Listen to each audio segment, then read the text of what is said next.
जय माता रानी की। दोस्तों, कैसे हैं आप सब। आशा करती हूँ कि आप सब स्वस्थ होंगे और माता रानी आप सब पर अपनी कृपा बनाए रखें।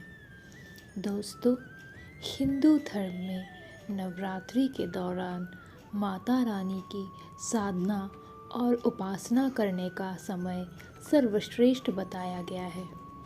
ऐसी मान्यता है कि सामान्य दिनों में किसी भी साधना में सिद्धि हासिल करने के लिए कम से कम 40 दिनों की आवश्यकता होती है, परंतु नवरात्रि में 9 दिन ही अनुष्ठान में सफलता हासिल करने के लिए पर्याप्त होता है।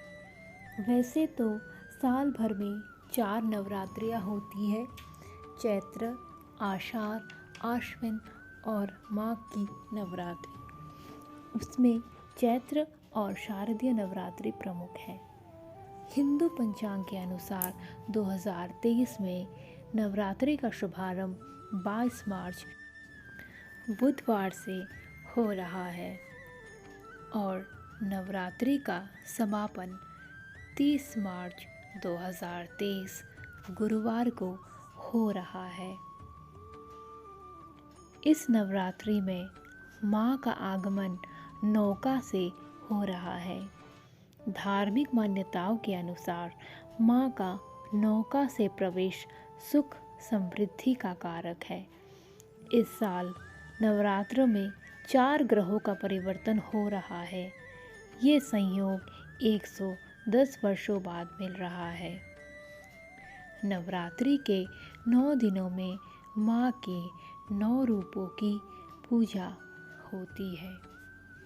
माँ के इन अलग रूपों की पूजा करके आप नवरात्रि में माँ अम्बे की कृपा प्राप्त कर सकते हैं।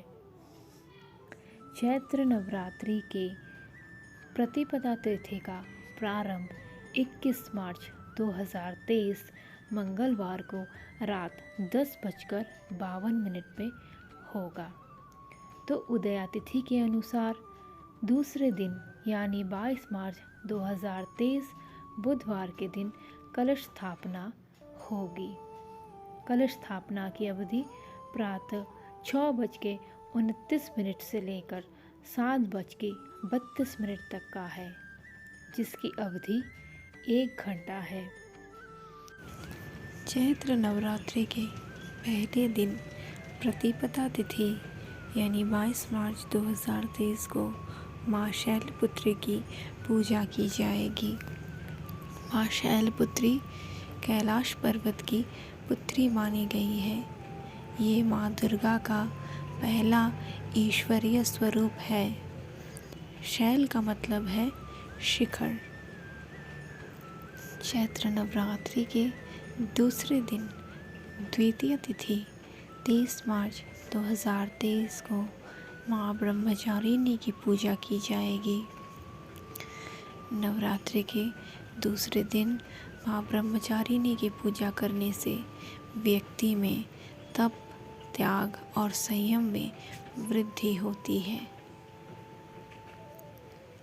चैत्र नवरात्रि के तीसरे दिन तृतीया तिथि को माँ चंद्रघंटा की पूजा की जाएगी। 10 हाथों में कमल और कमंडल के अलावा अष्टशस्त्र से विराजित माँ चंद्रघंटा का यह स्वरूप की पूजा इस दिन की जाती है। चैत्र नवरात्रि के चौथे दिन यानी चतुर्थी तिथि को माँ कुष्मांडा की पूजा की जाएगी, जो कि 25 मार्च 2023 को है।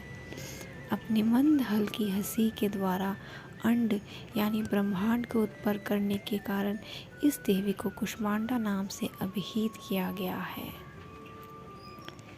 चैत्र नवरात्रि के 5वें दिन यानी पंचमी तिथि को माँ स्कंद माता की पूजा की जाएगी, जो 26 मार्च 2023 के दिन पड़ी है।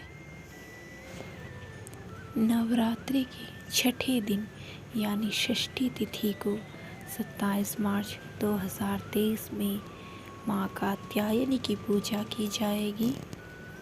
माता पार्वती का सबसे ज्वलंत स्वरूप देवी कात्यायनी है। कात्यायन ऋषि ने उनको अपनी कन्या स्वीकार किया था। नवरात्रि के 7वें दिन सप्तमी तिथि को माँ कालरात्रि की पूजा की जाएगी, जो कि 28 मार्च 2023 को पड़ी है। इनकी पूजा अर्चना करने से सभी पापों से मुक्ति मिलती है व दुश्मनों का नाश होता है, तेज पड़ता है। चैत्र नवरात्रि के 8वें दिन यानी अष्टमी तिथि को माँ महागौरी की पूजा की जाएगी, जो कि 29 मार्च 2023 को है। इस दिन दुर्गाष्टमी भी कहा जाता है। नवरात्रि के 9वें यानी अंतिम दिन को नवमी तिथि है, जो 30 मार्च 2023 को पड़ी है। इस दिन माँ सिद्धिदात्री की पूजा की जाती है और दुर्गा महानवमी भी इसी दिन है। और प्रभु श्री राम की जन्मतिथि इसी दिन होने के कारण रामनवमी भी इसी तिथि को मनाया जाता है। नवरात्रि में कन्या पूजन का बहुत अधिक महत्व है, क्योंकि कन्याओं को माँ दुर्गा का स्वरूप माना गया है। आप अपनी इच्छानुसार अष्टमी या नवमी तिथि को कन्या पूजन कर सकते हैं। इस साल 2023 को 29 मार्च और 30 मार्च को कन्या पूजन किया जाएगा।